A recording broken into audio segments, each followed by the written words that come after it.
Pathian tu thiang lim ilongai tha ang u Exodus bungsom pasari Exodus bungsom pasari chang thum le chang nga zo hian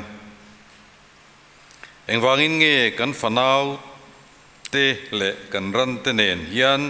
tui hala ti hlum turin ai kupta min hruai chuani anti a chang nga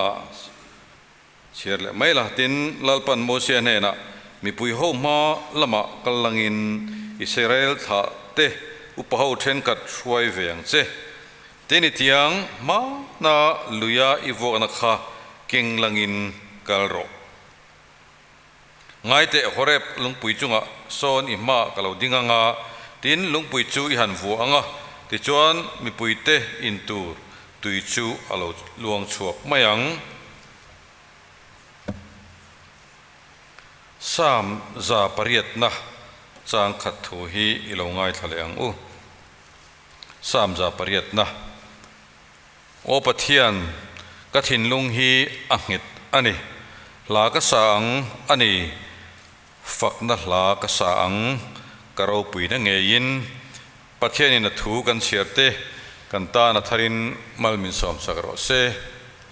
amen zanina KTP member loin khom zong tele abik takin hei kan hostel zirla hostel om tele one in Christ te kanal pai so Krista mingin chi bai kabuk masa chewa hei one in Christ rong bola te hi kan branch kan ko rana tranga ar chuak ani na chena oma tin zanina ka tu sei tu nen po hian KTP ta ka thil sei karil ro oma maro cho hei minute som chia hun ka nei ti taila minute som hian ka soi zawang emo khalai kha chu pathian thu ni ta se one in Christ an roi tu an founder Paulvin hi KTP lutna tarlanna ni ti kha kan soi du a veng dana po kan kom chak pa mai ania ka ui don le mai hei amaro chu arong bol na te pathianin ani group pi pathianin mang ma thalai te jinga nu le pa thlengin an hla zanina an sak te kha a thu a tha an thiam boka ke hian thu seilo to maila member te chon tharawin min pol der to hian ka ria chu kan sei masa ani zanina hian thu sei tur tam tak karil ruwa a om ve a lom na chang hriat tuna kan hlangai thlang khan ama nen kanin pol chuan dam chung ka to piang lom na tur hlir til thon pek ngun takin chiar la lom kan pe lo wangin lo la thleng lo kan ngai lom hring dei politics ko vela tele ke ni thalai level a po hian a in rel te hi a ole emai kan froi tu te malak na han fak ai chuan te tiang khan lom na chang hriat ti dei garil ruwa a om khop maya chu ti ruwa chuan mi hla te ngai sak tuna kan jek tu in central KTP thu chuak aron chiar te kha i hre ang u mi hla te tuna hian an hla zual zel ani ai zo che vel ai ti zat kan tholai pui ten an ni chu an ni lo ti tor se san choin harani ma se ke ni ho ki chu pathian in mai je hi i hre thar le u tin KTP thil tum kha la upala nu pui ra se la phua te khan a soi chiang le maya KTP hlutna ti thian soi ka duwa amaro chu thil tam tak soi rei la box chi kara hian thutluk na ka siam ta ka chu pathian in mitin mikko pathian hian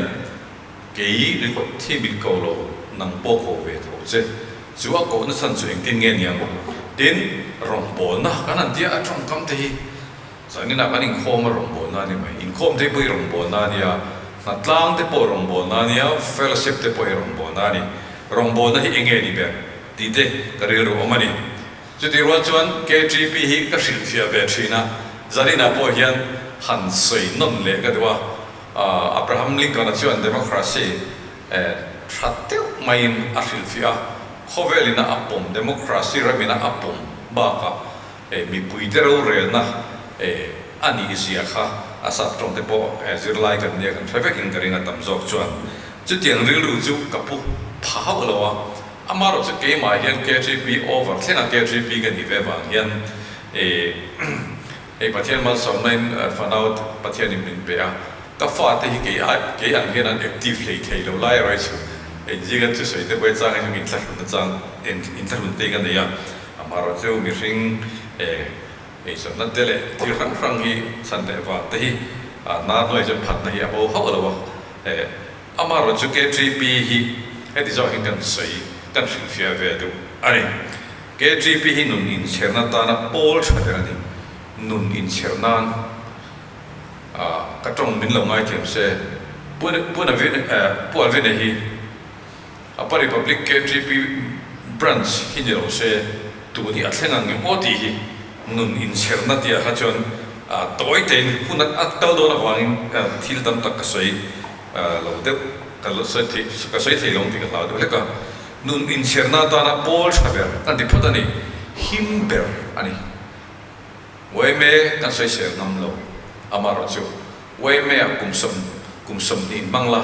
KGP mi kum som ni mang se chu ta kum som ni pakhat nu a chu thil chiang tak chu mai ani KGP active member in chuan mizo om to na phota chuan aveng the pol in the thina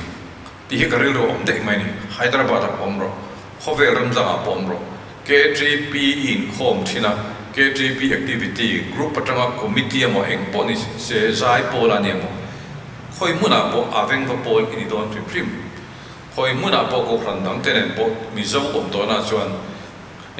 KGP hi bel chap zanina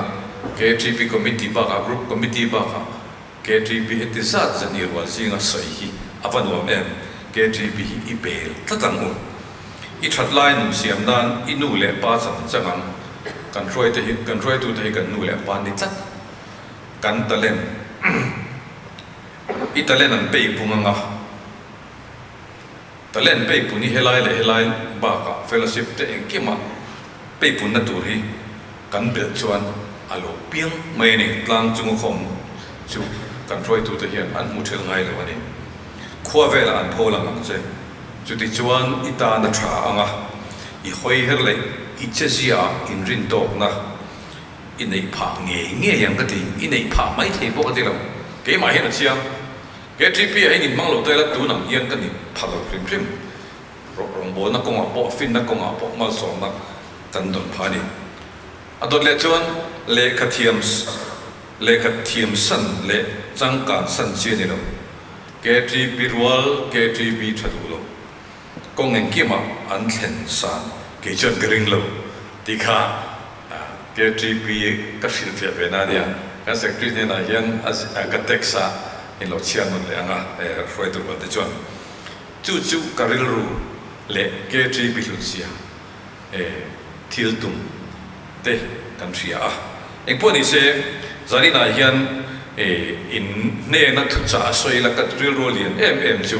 hei lung le ate hun ka ba manga ma se he program he zarina ka thu sei tu hi ma na tang khan ka ria tir tang ka in bo se ve ngat ani amaro che kan kai toi lek chu ngai do ni ka ria eng ting nge nang le ke hi pathian in min ko ve da hi le ti hi zo na khain zo in zo tlang te mitang ko wang a lian ate sang ite mitang he ko wang a ke hi mit ko ve la wang a ti hi mani a om thina ni amaro chu pathian thu kan en chuan pathian la ka kan mit pathian la li suwa thinlung kan pathian thinlunga kan lalpa le kan Iso Krista thinlunga hian kan vatlu em chu mi kan pian thar hian lali so kan ren hian chithan ani phot mai ni tin lal pui thiam din hunte tin tu pona kan mo pe chen mo Krista mo vek kan ni tla ni chia vek kan ni tin ani jong lovin kan be sei chu wa ram kai vek kan ya chu wangin pathian min ko an san hian a ro pui khop mai tu thum lui hu na chuan mi big chap ako le via chi te chawin ro an bo the amaro chu thudung thara chuan ke ni ho hi arong bo tu kan ni tlap mai ni lung tara chuan nge ni kha min tin da tu chan chin tha lo om em karong thlen chiu ni ti kha mi tin dia khan tang tel ve nang le ki kan tel tlat chuwangin pathian hian min ko na hi betera thon khat bung so ma khan tang mu kha ajang so ma kan mu kha a ko na le a than na chiu dinge turin thil dang ti wa ka ngai ro tai ma hi ni mai tai ma so hi ani tai ma ti hi ka thil fia tu ke tripi context a hi chuan tai ma kan tire re chu ti dan pa ngai hi ti ila tai ma kan ni mai ni kan roi tu te la ka po tai mal tu kan ti chuan zai po la ti dan pa anh zai po la la zir ji anh khom ji thot tan zai khom ji ko ran khom a chher kim Sunday school zir ti tu a po riat tu kan ni chu adang lam chu e tai ma chole zo ru ha ti kha chu lai chu ni ta se he bin ko han chunga chuan begin kom bon chunga chuan a pon la ma kan mo phur nai ro chuan zirlai tam tak kan ni tai ma the chu to hen an kang sel chu kan sei fia da na nia heti mai line heti mai yan chan dam kan ni ka sul nu eng ba chui lo ti pularam rotan min kho sak to ani ti kha kan sia chuwangin kan thiam na pa hi ke ma nia hian pathian hian be sei de phu da ni jong lo ti hi zani na hian shenon le na kan khop mai kan Bible chang chia Exodus bung song pasari te song bali chawa kan mu chan tui puisen vok Moses na a vok cha thu kan mu ni het veina zani na ka sei du chu pathian khat ti khopa Israel fa te an phun chiar lu tu kan ni tingai na felo Moses khan pathian a han bele ta ni pathian ni rit ka ngai ni kha itiang ma na lui von keng la Israel fa te phun chiar noi lu tu kho kha han thoi dam te te chuan ma na ap tiang kha ala a lungpui a tui a pet an vu a chok ka ni kha chuwangin ma na mosia tiang kha lui tui pui sena vok cha na kha ka chu man tlak to lowang a atilo pathian khan ma na itiang kha adi then zona bungru chang kha de chang ni khan mi pui sang rai tu khan lali so khan man ro dang anei mi lo an man ro nei sa mi panau pang barli chang pe pangale sang pani kha mang mai ni chu kan soi na san chu kan ka soi kwal ka soi fia hi thil har ania ka soi tum bera chu nang ma atu na kha italen kha ma na pathian pek che tun thlenga class 3 in ilai tanga vo in thlenga din tu chakha kha khan pathian in nang ma khan apek chakha thil dam amang don chuang lo lali son thil ma ka ti khan an nei sa mangin ati pathian in Israel fa ne na thil ma ka ti tor khan ma na mosia tiang kha amang thawani chewangin pathian hian min ko vek mai kan ni na ang hian pathian ne na kan in lan hi apoi mo khop mai eng bering en rong bol na chu tin han zona han siam chin tai la zona bung som cha som khan eting kan mu kha nunan nei na tam taka nei nan kini ke 3p kan ni kum som li pakhat kan tin ma kan rong bol na tu ri chu awa inzar phar em he kan be in compound mai lo wa hian thil tam tak ti tu kan nei mange kan khotla la ti tiang ei kan hos stellar te jamilo rethiam ta se kan khotla KTP kan tamber kan ko kan tamber kha kan roi tu in December a join service nei do nia khami za han ka dam lo ang the ka lau khop me man nge ka tum i ro pui don tu i trong trai na fiat rek apoi mai ka ria kan khotla kan tamber kan na khoi lam hi kan khotlang thalai hoi lam ani thei tlat mai ni chuwangin zani na hian than kumina kan branch committee than lai an ro tlat te kha mi han ka kalve thei do wa nuam hi kalau chuang ve mai ni rongbol puite pula ka soi ve mai ni chuwangin KTP te hi nun tam kan ne ngai KTP rongbol na huang ba kha hian khotla nga kan mo kan lian tok om chu branch upper republic branch OMB hi kan tel lovin amol pho the mi veng la ka po kan tel lo hian apa republic khotlang ai kan mo apa republic oi member minan soi hian ke ni hi kan tam ber tlat oi member li sa po kan tam ber tlat chu wangin kan mo phur na hi zani la hian a takin kan soi do ani lumen zana member ten KGPOB an zong thei tlat chu tiang bokin lumen zana committee member an zong thei chu kan rong bo na tur ani ve tlat mai ni thil thate ta siama ma kan ni na tur kha e ko ran kut ke ni tur kan in bo sai mek lai hian nunan nei nan tam ta kan nei nan nun tam kan nei na tur tele he rong bo na hi enge ni ti kan thiat theina turin kan dar kar khat te hlu tu kan dar kar lu men zana dar kar zandar soma kan kala an lepas som pakha pokal taila jing dar nga kha dar kar zong soi taila dar kar ngalik ka ahlu tu midang te tara mal som kan ni na tur hian zarina ka member pui zong te thalai member te lanau zo te e po in theina kan thiam na hi he ko tlang tan hian in so ke mu kan rim he ko tlang mel hi ka tidang lam thei ni ti khlai kha kan rong bol na hi alu sen ama bok chuan tu thung thar rong bol tu ate min ruata lek thu ziak mai ni lovin chuwangin pathian in min ko na hi he ting zong khotla athian min ko ni ti hi rel ruwa alian khop mai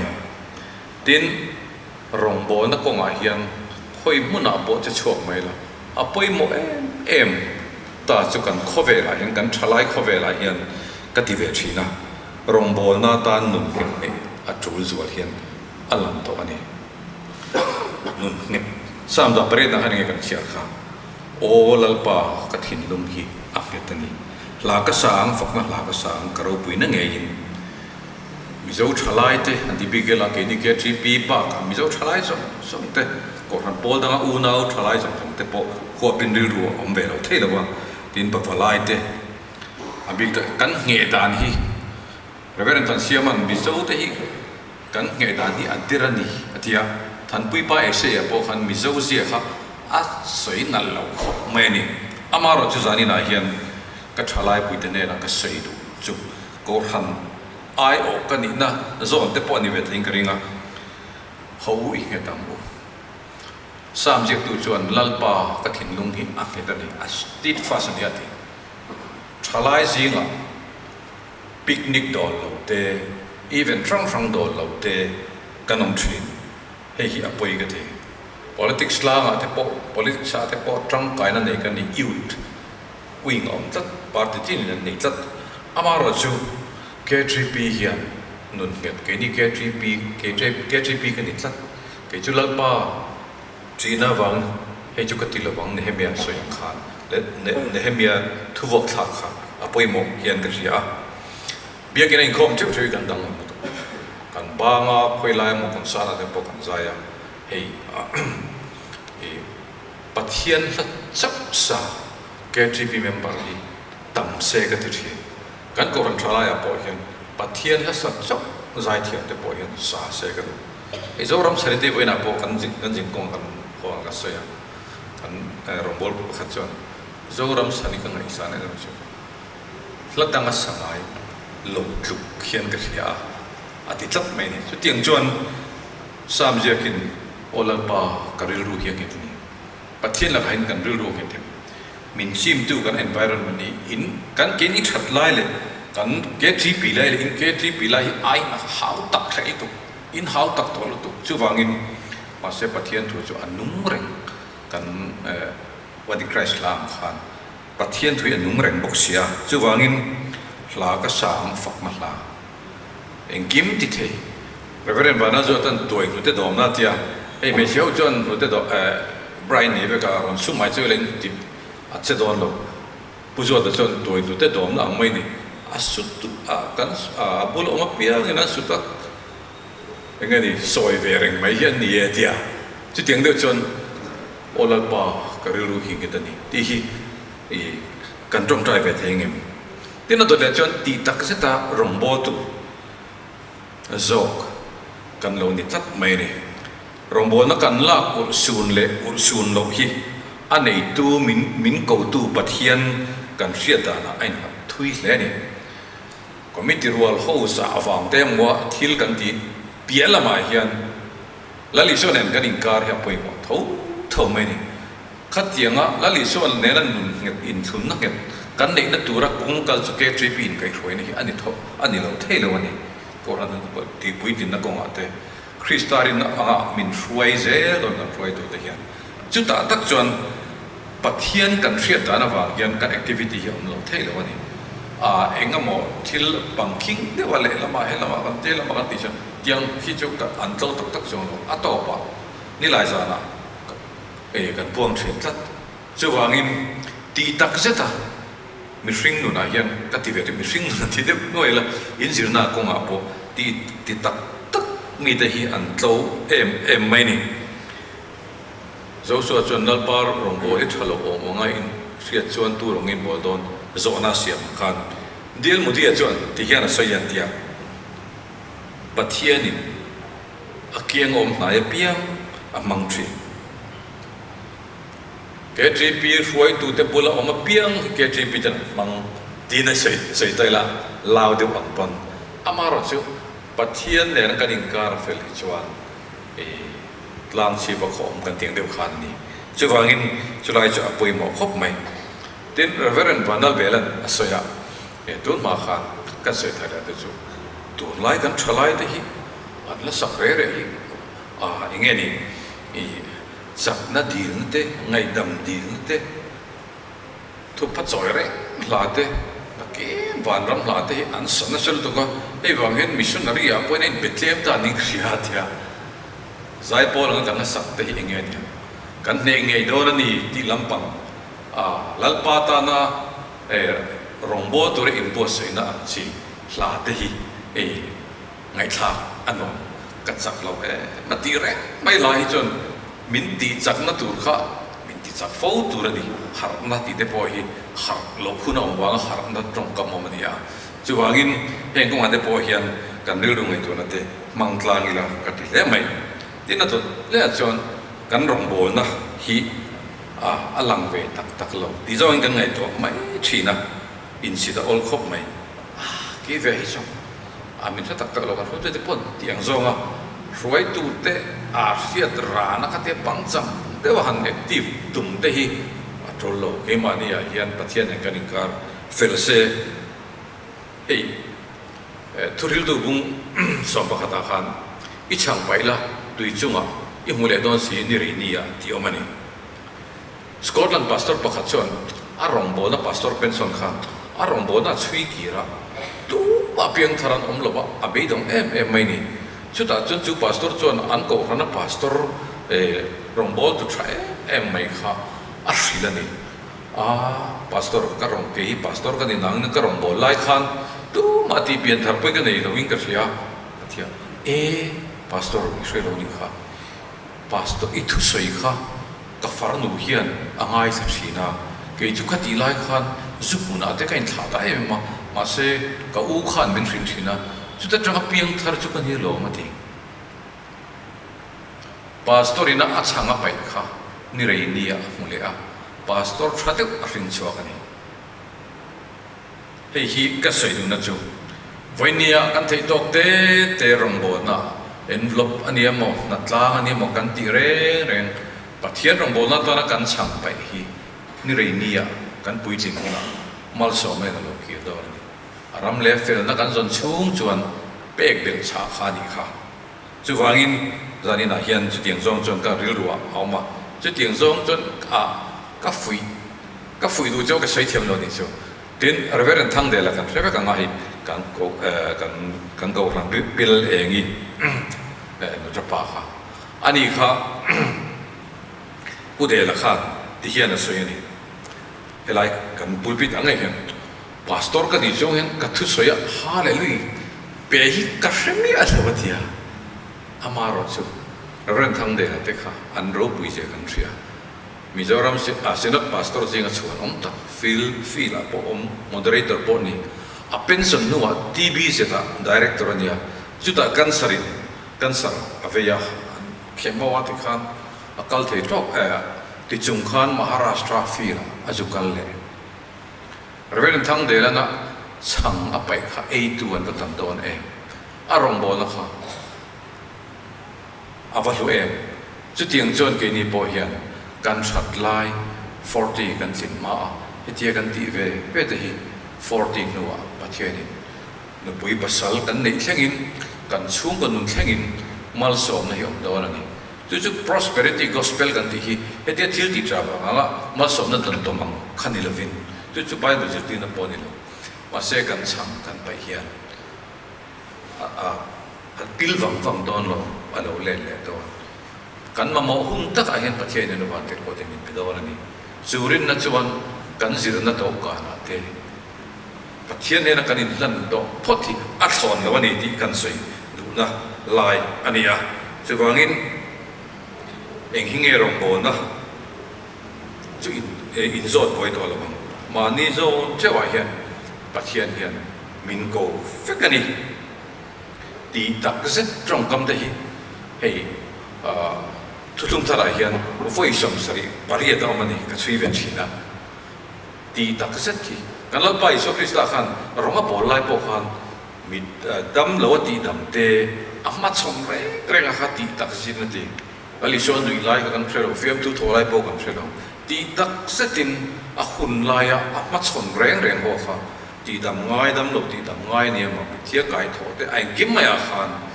อาจิรตีเตเนี่ยนะอาศัยบอกขันนี่ครับveryตีตักเสร็จที่ตีตรงกำขันว่าอีสมสรีบริเวณลอยอามันนี่จุดสันสินเสียค่ะไม่เห็นมาไทยมาร์กาลุกะเจ้าขนาดเห็นจะว่าอินเกนี่พอเห็นรองบอลนี่แกที่พี่พอเห็นยังไงนี่ดอร์มันลุตุอาการอมีอัตราวิ่งกันเห็นตีตักเสร็จงั้นตีตัวให้จนตีเสียแม่งู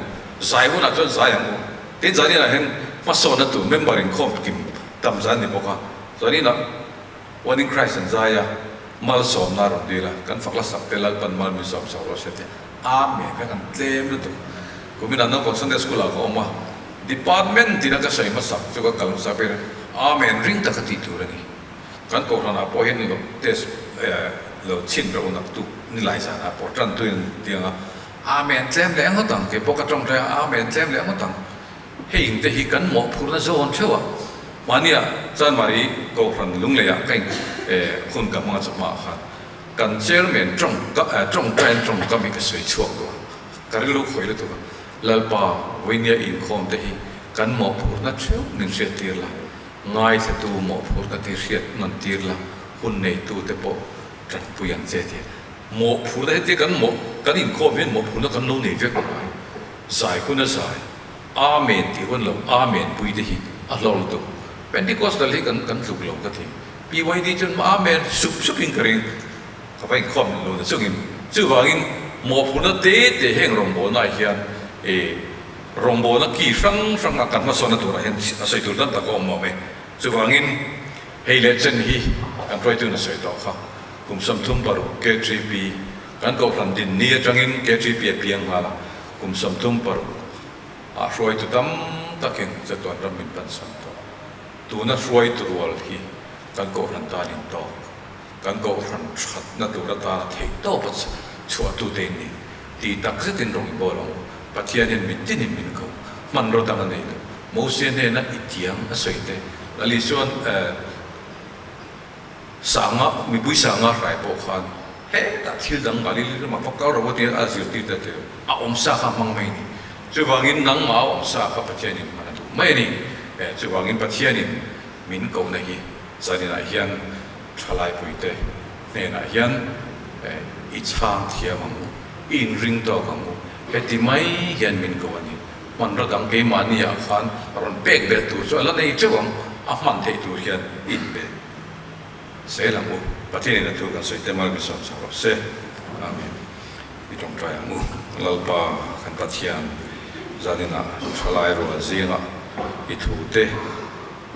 เขียนโตกินกันสวยฝากขัดตลินมัลมินสอมสักเทียนที่กริงตัดนี่เองกันชลายรัวเตฮิลปานักกินากันกูฟันนูเลปาคอยดูเตตั้มจอกเต็นนี่เท mission fee la missionary la kal tu te pon ni thei e zona na ko nga Mizoram la chu chuan na sang tak tak tu te ni thei chung zong thlen thei ni tu chu ni tinin lalpa sam jek tuangin olalpa ka thin lung nge ke tani tia nang ma rin na tata lalpa ke tri arin ta kom thei turin